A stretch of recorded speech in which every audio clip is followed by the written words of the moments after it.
To the US, where tensions between police and protesters have been running high. Demonstrations against police violence erupted over the weekend across the country.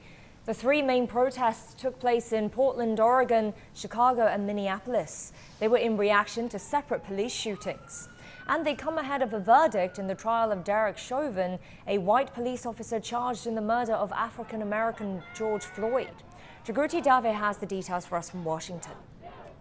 The one happening at Brooklyn Center in Minnesota. There have been ongoing protests there, most recently at the local police station, and this is following the shooting of Daunte Wright, a 20-year-old black man, by a police officer, Kim Potter, during a traffic stop. And there have been also reports of journalists who have been covering the protests being rounded up by law enforcement. The Minnesota State Patrol said in a statement that while journalists have been detained and released during enforcement actions after providing credentials, no journalists have been arrested.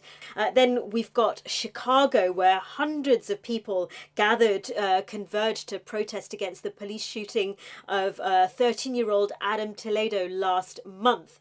Body-worn camera of the shooting has only just been released, which the mayor of Chicago, Lori Lightfoot, called excruciating and difficult to watch. Protests were generally peaceful, but there were calls for the mayor to resign. If we turn then to Portland, police there declared protests a riot in the end. The protests against police shootings had turned violent. There were windows smashed, local businesses were vandalized, and local reports, and the protests there were in response to police shootings. But there were also local reports of a fatal shooting in Portland itself earlier on Friday.